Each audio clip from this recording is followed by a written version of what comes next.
I've been very bad about posting videos recently. Basically what happened is I essentially pulled an Alice and real life interrupted all my costuming. So that's one of the things that happened. Also, I've been working on multiple costumes at the same time. I tend to do that, especially when I want to avoid things or would need advice for certain parts of the costumes, especially for the skirt that I'm currently now working on for Hatter, right here. But yeah, basically I've had real life to deal with and working on multiple costumes, one of which is a secret costume. Otherwise, I would share it with you right now. But I plan on debuting it at DragonCon, and I don't know who of my costuming friends watch these videos. I don't make it public to them, but they do have watched a few of my previous years from DragonCon videos, and so I want to kind of avoid ruining the surprise if they happen to stumble upon these videos as well. But when at DragonCon, I will be doing videos of all my costumes, so you'll be able to see it, whether they're Wonderland or not related. Speaking of DragonCon, sort of going with the idea of the title, go with the flow for this video, I've been hit by more inspired madness. I've decided to enter the Mad Hatter costume into the Friday night costume contest. This is the first time that I've ever entered a costume contest since I was like 3, and so therefore I wouldn't have actually made the costume. My mom did. There are actually multiple costume contests at DragonCon, one of which, the biggest, is the Masquerade. That happens Sunday night. That is basically skits, dancing, anything to show off the character, or essentially big extravaganza stuff. The Friday night costume contest is more based on the quality of the costume. There are 6 different categories: novice, junior, novice, journeyman, master, and best use of materials, and I think best in show. I'm going to be entering in the novice because clearly I've never done costume contests before, and honestly I'm terrified because I have seen videos of past costumes and they're fantastic, and really it's a matter of what you have to work with, because there is no set category for different costumes. You can have Harry Potter versus video game characters. You can have Renaissance, pirates, fantasy, completely original characters, and apparently when I asked what category the Mad Hatter would fit in, because it is based off of a musical as opposed to the original literature, apparently it counts as art, which is interesting. But yeah, I'm absolutely nervous about doing this because they do prejudging. You have to get there 3 hours before the show itself starts, so the judges can take a look at your outfit. You have to bring in documentation. It's going to be interesting. And then afterwards is a masquerade ball that's completely unrelated except for the fact that it's on the same costuming type thing. It's a fancy dress. All you need is a spectacular outfit and a mask. I actually have a Venetian black mask that a friend of mine bought me when she visited Venice, and so I'm going to be wearing that with the Mad Hatter since it just seems to go nice. It's a little cat-eyed thing. I'll have to find out. I'll post it in the next video, I promise.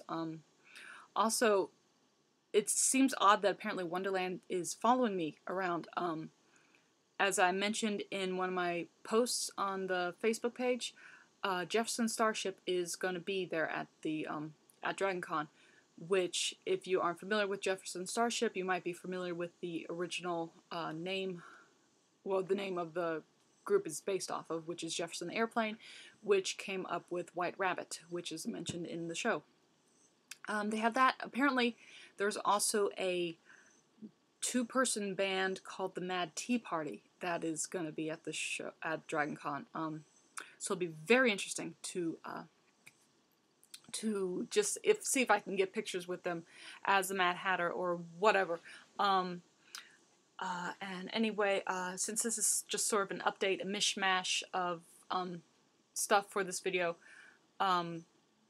I actually finally got a question or two from one person. Let's see who it is. Nathan Man 100. He asks, or she, but I'm assuming it's a man since it says Nathan Man, asks, who else do you know of that has made or is making costumes from or inspired by Wonderland? Costumes that have been inspired by the Wonderland musical, I know 2 people that have been making them. Basically, they're inspired by the themes and the colors used in the Mad Hatter Tea Party with the blues and the purples and the greens. They're my friends Katie Findy. Katie, I don't know how to pronounce your last name. I think it's Fidian, but correct me if I'm wrong. I do apologize. She's doing a purple with the orange sheen type dress. It really is pretty. It's sort of in the same style, similar style, but it's not exactly a character from. It's not one of the high society ladies from the Tea Party or any of the Hatterettes or even the Mad Hatters. Just using the same colors and sort of the same style as it is. Another friend, Erica Banner, is actually making, or has made, a deck of cards dress. She apparently took, 24, 26 decks of cards and glued them to a dress. I will be seeing it this weekend. We'll get pictures, and with her permission, I'll post it. But she has been reluctant to show anything because she wants to make a surprise. I just hope I will not be playing 52 pickup on the streets of New York City, because that wouldn't be fun. As for making actual costumes, my one friend, Chad Evett, is actually making. He has made a Mad Hatter on a budget for a friend who went to the Labyrinth of Jareth, which is a masquerade in California. I don't know what city it is, but it's a huge annual masquerade. I want to go there next year. Hopefully I will. We'll see. But it was done on $25. It's really well done. I'll have to ask his permission to post pictures because it is his creation, and it was also done for a friend and everything, and she really is pretty. It's another variant like mine. The colors are different. There's not so much beading. There's, just little different things. She actually used a combination of the Act 1 Hatter hat with the Jabberwock hat, so he included the feather from the Jabberwock hat, which is really pretty cool. I like that. As for costumes, he is making a male version of the Mad Hatter.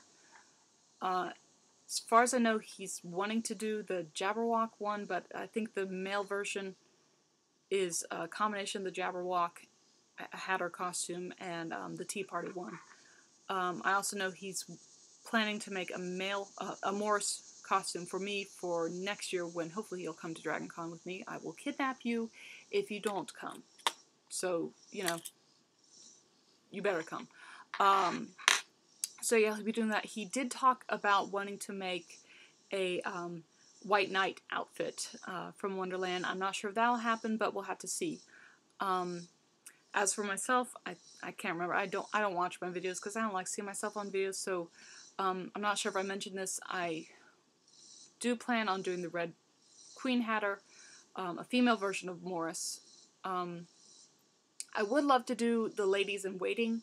I do not have a time frame on that, and I would also like to do the black and white Queen of Hearts outfit, which I also don't have a time frame on, because if I did, I think I would drive myself crazy trying to do that for a time frame.